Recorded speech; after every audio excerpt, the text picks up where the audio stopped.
Welcome to Game Time Live, presented by Verizon. Larry Michael at University of Phoenix Stadium, where it'll be the Redskins, 1-4, taking on the 3-1 Arizona Cardinals.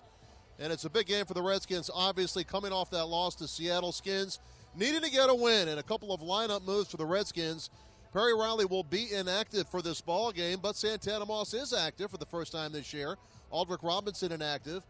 And we'll see Will Compton getting some action at that inside linebacker position. And also Jordan Reed, the tight end, is going to be active for the first time since injuring his hamstring week 1 in Houston. Let's check out the action on the field as the Redskins warm up. And I will say this, as the early arrivals begin to come into University of Phoenix Stadium, all Redskins fans, it's incredible the amount of Redskins fans that we see. As a matter of fact, Alex, why don't we take a look behind us? We don't very often do this, but we'll take a look behind us to show you the Redskins fans in attendance here. Actually, you can take a look all the way around. All you see is Redskins fans. It's really incredible, the support for the Redskins in Arizona. And this has been the case. The last time the Redskins were here was a preseason game. We saw a lot of Redskins fans. This is the first time the Redskins have played here in University of Phoenix Stadium. And they're going to have quite a bit of support from Redskins fans. I guess Rees and other folks in this area are Redskin fans. So that's a look at the crowd.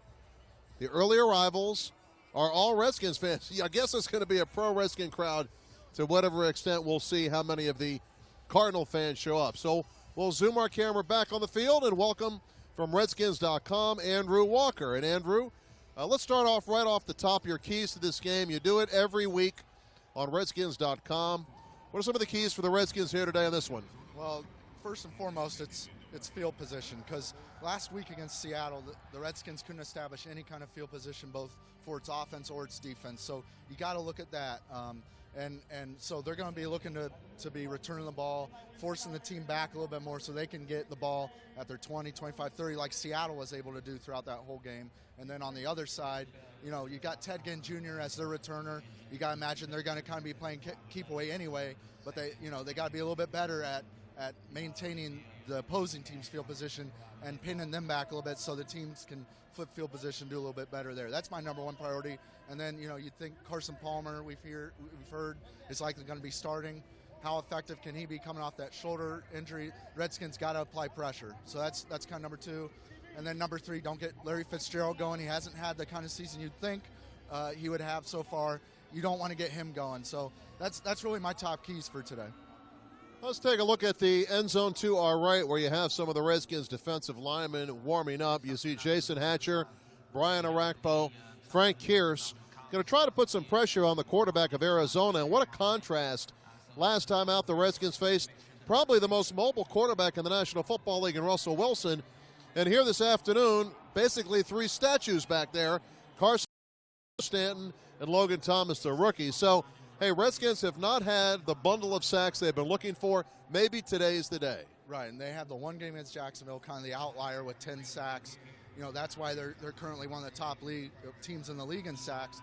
But, the thing about the Cardinals is they don't turn the ball over, and they have 2 turnovers all year, none by interception. So, the Redskins are really going to have to establish some really good pressure to get Carson Palmer, if he's playing, or whoever it is, into making some bad mistakes.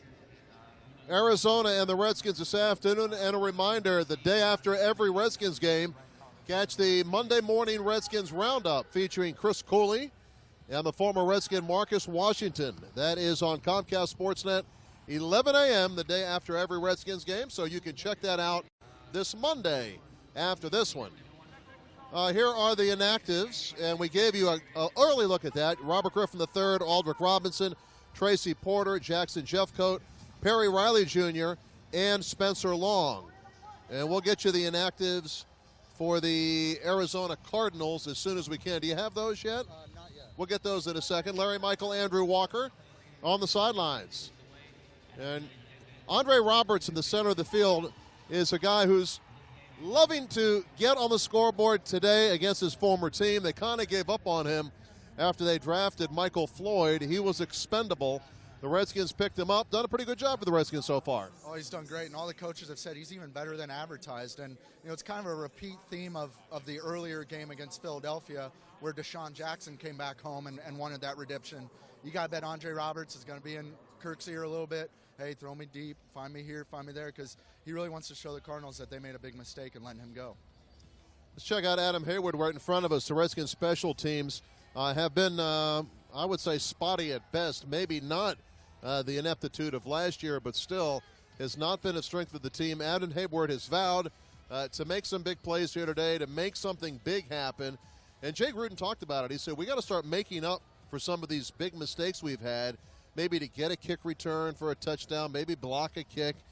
And it maybe not the main reason for the Redskins losing these games this year, but a major contributing factor. Yeah, and I can think of two major mistakes all season for special teams. You think about the block punt return for touchdown week 1 against Houston, and then against Philadelphia, the kickoff return for touchdown that they allowed. Other than that, as you said, it has been spotty. It's been good at times. It's been not so good at times. But they have to make those splash plays, as Coach Gruden likes to say. They have to get those splash plays and start turning those around for themselves and not for the other team. Of course, this game is indoors. The turf here is moved out underneath the stadium. They slide the turf out, big open area to our left outside the stadium, and then for a game they slide it in. So it's in perfect condition, indoor game. And Arizona, this is where the Super Bowl is going to be played. This is where the Pro Bowl is going to be played. But the remarkable thing here is the Redskins fans have turned out in full force. I don't know what it's going to be like at kickoff. Maybe it's just the Redskins fans are early arrivers, but there's going to be a lot of Redskins fans in attendance. And running the football for the Redskins is something that's been inconsistent this year, Andrew Walker. Alfred Morris is still in the top 10 running the football, but coming off his worst performance of the year, that's going to have to get tightened up here today. Well, you got to think, everyone says you got to run the ball more, Well, think of the situations where the Redskins, where they can't just run the ball. They have to play catch-up a lot. So, at this point in the season, Alfred did have his worst game of the season last week, but the Seahawks are obviously very, very good at run defense as well as pass defense, as everyone knows. But, he was working here. He was the first one on the field. He was working with Randy Jordan extra early on some of his more tactical things. So you got to think he's looking for a little redemption this week as well.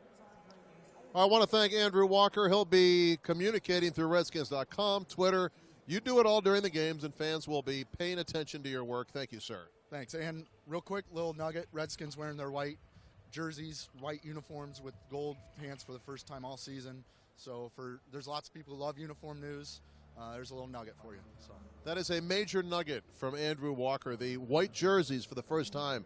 Did you know that, Alex? No, Alex did not. I did not realize it either, because we are not quite to the geek level that Andrew Walker is, but nonetheless, good call by him.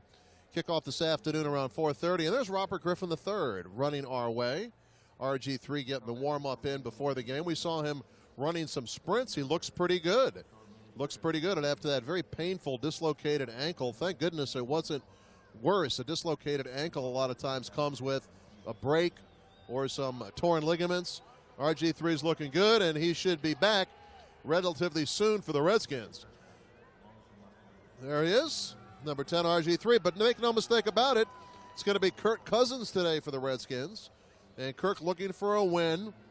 Cousins last time out against Seattle, no interceptions, and that was a big-time improvement over his previous effort against the New York Giants. But it is Kirk Cousins on the field today, starting for the Redskins. Colt McCoy is the backup. RG3 still a couple of weeks away. Also, check out This Week at the Park each Thursday on Redskins.com, where a panel of Redskins observers give their opinions on where the Redskins stand. And this past week, obviously, Redskins going back to the draft drawing board, trying to figure out what they're going to have to do to win.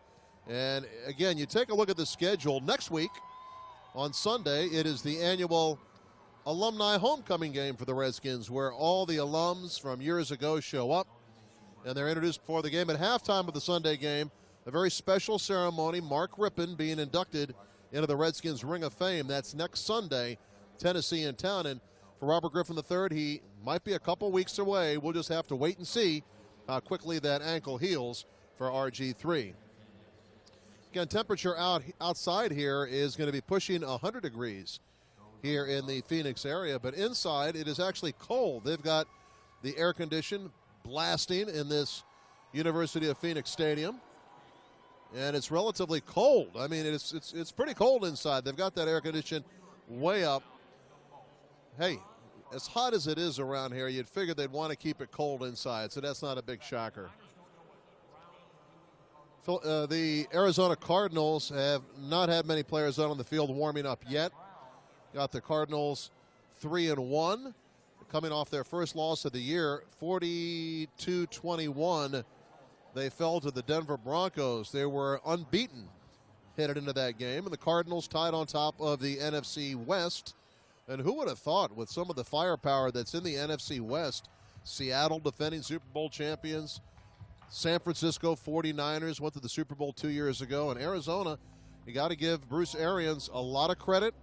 He's really turned this team around. They're a blitzing unit. They like to bring pressure from all over the field. They don't have a lot of sacks, only 4 sacks this year, but they cause confusion for the quarterback, and Kirk Cousins is going to have to make the right decisions in this ball game. To me, that's one of the keys, and I talked about it on Redskins Nation. Kirk Cousins is going to have to make right decisions today. It's not going to be like last week or the week before. Seattle, outstanding defense, but pretty basic defense. This Arizona defense gambles quite a bit. So Kirk's going to have to make the right decision with the football here for the Redskins to be effective. And as we talked with Andrew Walker, a good ground game is going to pay off for the Redskins. There's Roy Halou working out with Randy Jordan, the Redskins running backs coach. He's getting some reps in. Alfred Morris has been out here as well. Give Alex a chance to take a look around this stadium at the upper deck. It's pretty much empty right now. I guess you could say it's going to be a late arriving crowd, but there you see the fans in attendance, many of which are Redskins fans.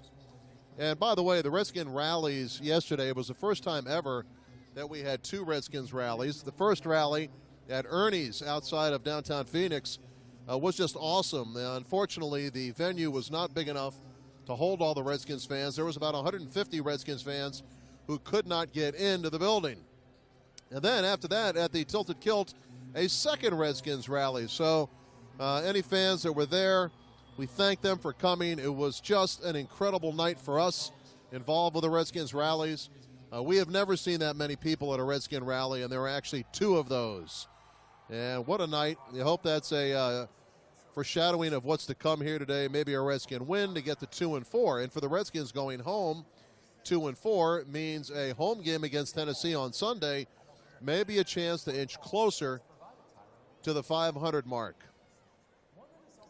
You see some of the Redskins fans in the end zone, and they're all in the front row. Redskins fans must spend a lot of money here, Alex, huh, for all these tickets. They're all in the front row. And Robert Griffin III is the star of the show, no doubt about that, for the Redskins fans in attendance. That sets the scene for us. We appreciate you watching. Game Time Live presented by Verizon. The Redskins fans in attendance hope to go home happy. We hope to talk to you from the winning locker room after the game as well. Boy, the Redskins fans in full force here in Arizona. Again, thanks for watching Game Time Live presented by Verizon, and we hope you enjoy the game. Hail to the Redskins.